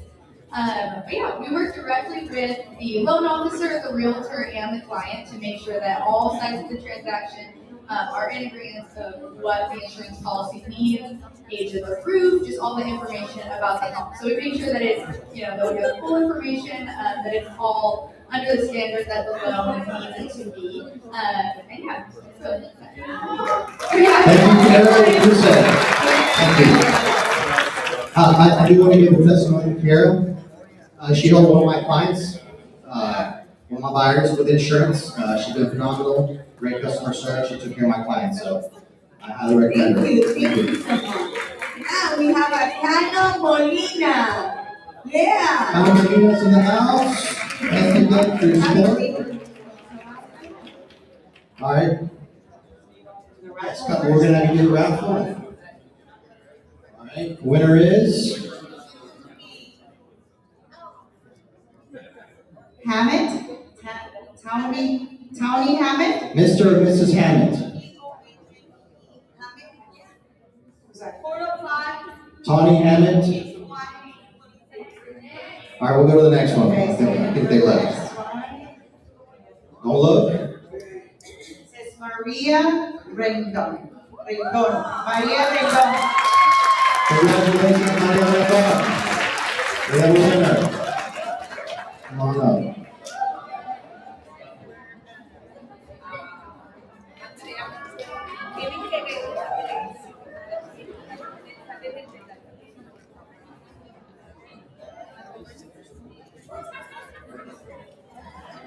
All right, guys, hello. My name is Jorain en español para los que me conocen. I am from Canamolina Insurance Broker. Somos de Canamolina Insurance Brokers. As you can see, fully bilingual.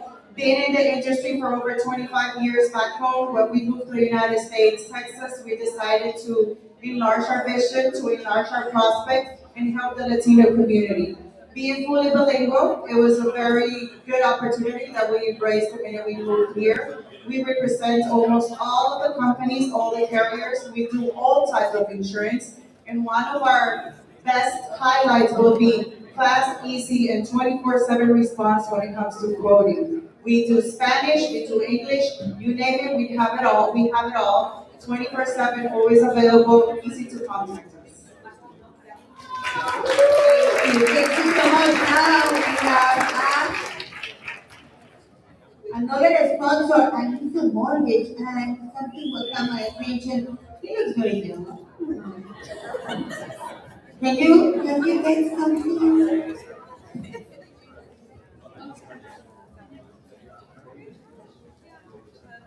Okay. Jessica, you come together, or it's two prices? Two. Okay, one for mortgage and the other one.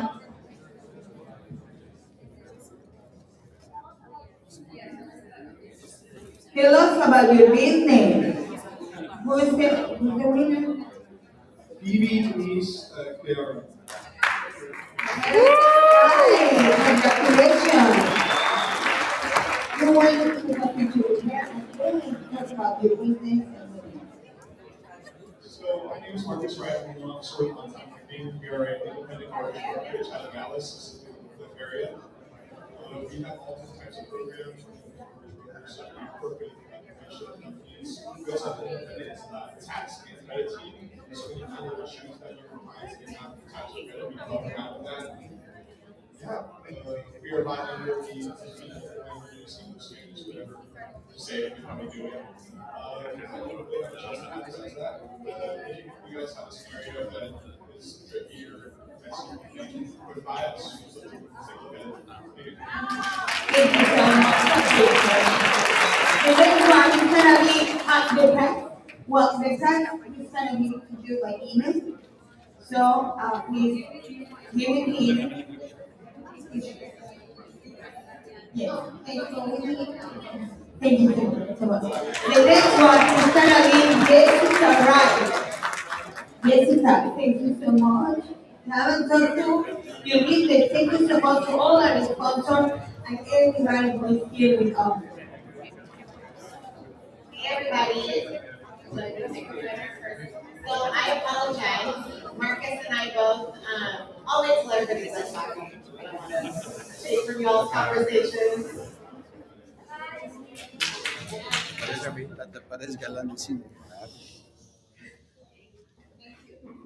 Are we good? Yeah. Okay, thank you everybody. So I apologize. I actually forgot to print off the certificates for y'all's prizes, but the prize from both Marcus and myself is a 3 to 5 night stay at any one of 4,000 destinations around the globe. So whoever wins, the Infinity One Marcus's prize, and whoever wins my prize, just give me your contact information so that I can get in touch with you and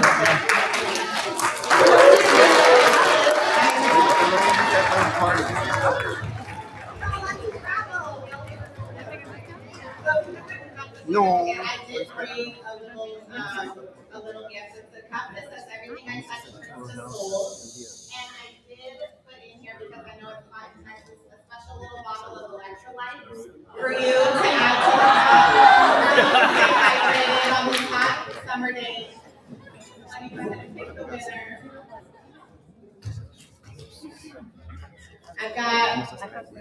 Mariela Cud.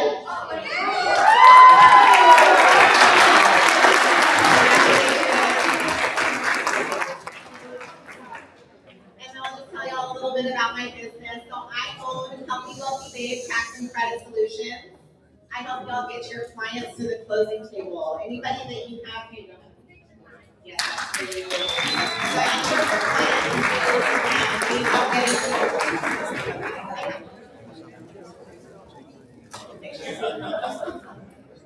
Hold the electric light.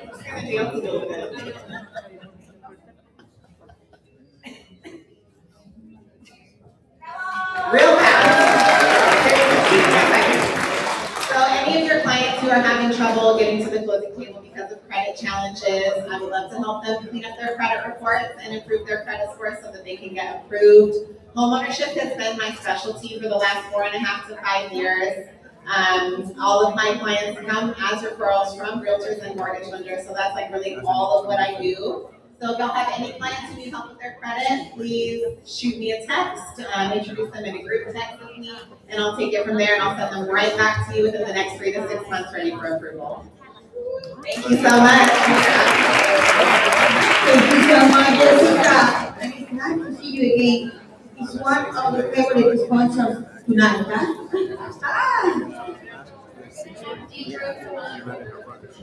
Wednesday. Yeah, I don't know if it's still on. Thank you, ladies. Congratulations, everyone. Yeah. You have a daughter? That was last week. I don't care what choice there was.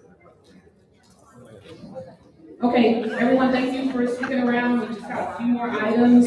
As an association, we want to be sure that we're constantly providing services and support that are valuable for you. We know that you can get membership in a number of different organizations, and we want to make sure that we're intentional in the resources that we're providing you. So we have a question that we want to ask, a couple actually, and I think it may be best given time that we'll share it in our group and like Facebook and LinkedIn and some of the chats that we're in, but it's something I want you to be thinking about for us.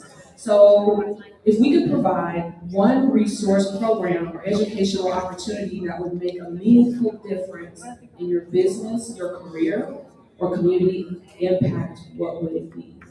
And so if you could give that some thought, wherever you're connected with us, we'll be sure that question is asked there. We welcome your feedback, we need your feedback, because we want to make sure that what we're doing is meaningful and important to you and is helping you grow personally and professionally. So thank you for being here, thank you for your time, and we'll proceed to the next. Yes, we do.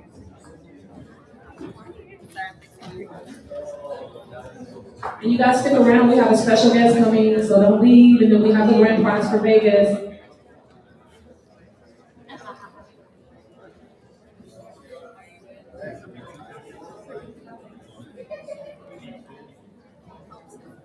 All right, guys, we're going to move on to our Las Vegas wrap up here in just a second.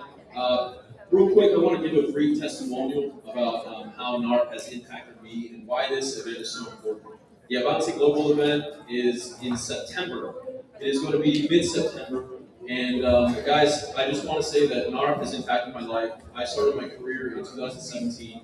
I went to the first national event at Latitude in San Diego.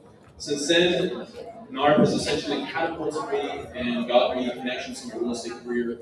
I've been in the game for quite a while, and I just want to go ahead and bring up our former presidents. They're gonna tell us a few words about why this event is so important. I have Diana with us. I have Saul and Carolina Bueno as well. So come on down, guys. They're gonna give us a few words. Good afternoon. Well, I want to tell a story first. There's this guy from Mexico. He was born in Matamoros. Who's familiar with Matamoros? Tamaulipas. So this guy from Matamoros, when he was a kid, he used to translate, as many of you have translated for your family, right? And he's going to be with us in Las Vegas at the Bellagio. Why does he have to be there? He's just from Matamoros, Mexico. Well, he is one of the U.S. billionaires, and he's going to be there at the Bellagio.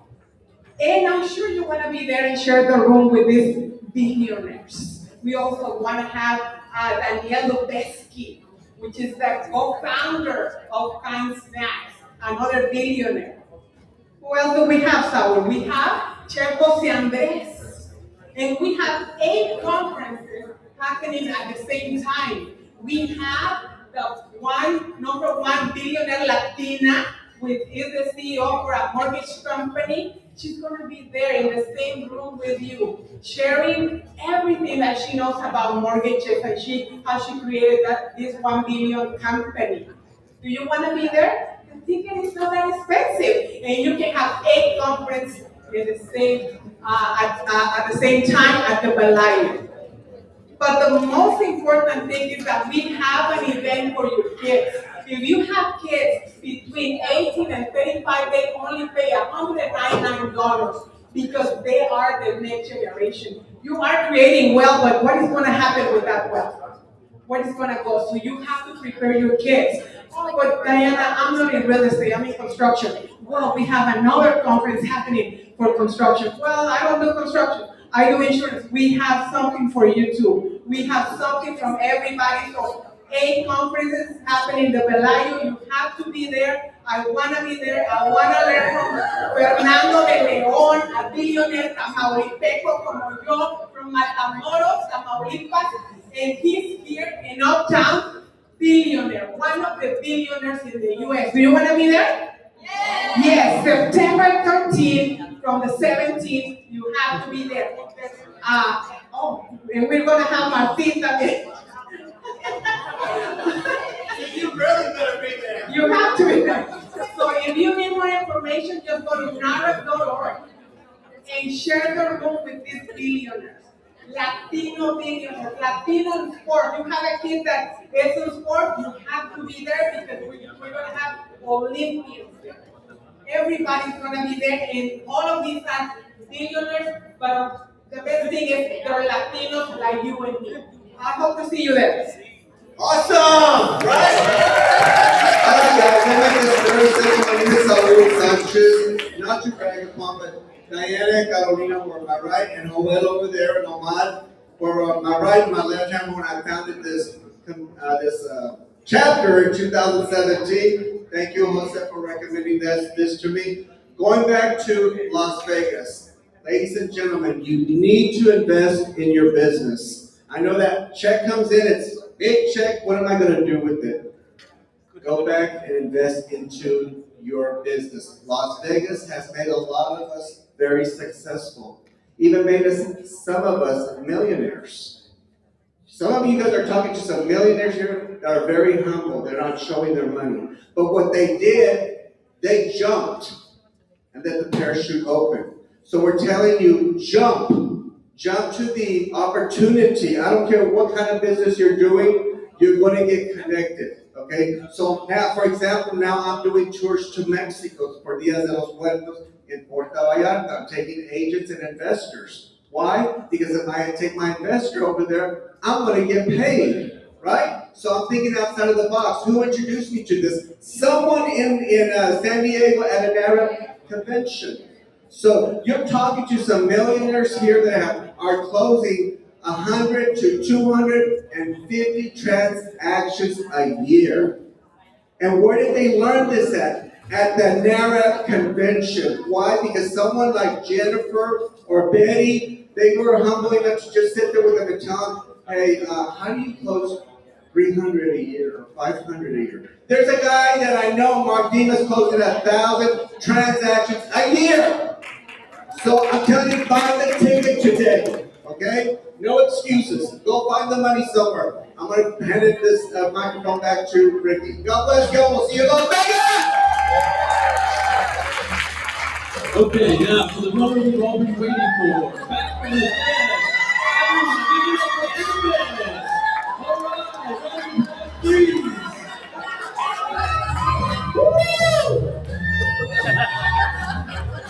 All right, the king himself is going to announce the winner.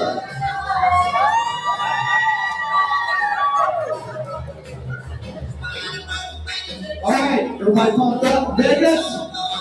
Yeah? Come on, come on. All right, we're going to announce the winner here. Vegas. Everybody ready? All right. I'm not peeking. We got the king in the house tonight, or today. Let's see. It is Jacob Ayala. Congratulations.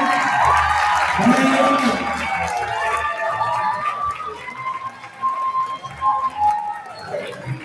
Congratulations.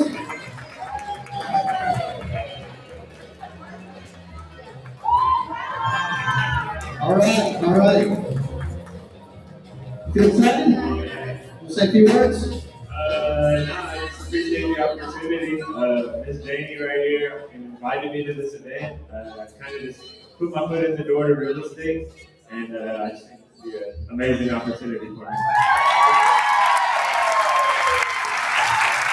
Thank you very much. Quick minute. I wanted to give a testimonial. I know Rick gave one earlier, I believe. I've been involved in ARC for over 3 years now. I originally started with a from scratch chapter, built up from the ground up in Tyler Longview. And then I came over here to Plano Garland, been here for 2 years, so I love the group, somos familia. Thank you everybody for coming out, supporting us, and we'll see you in Vegas.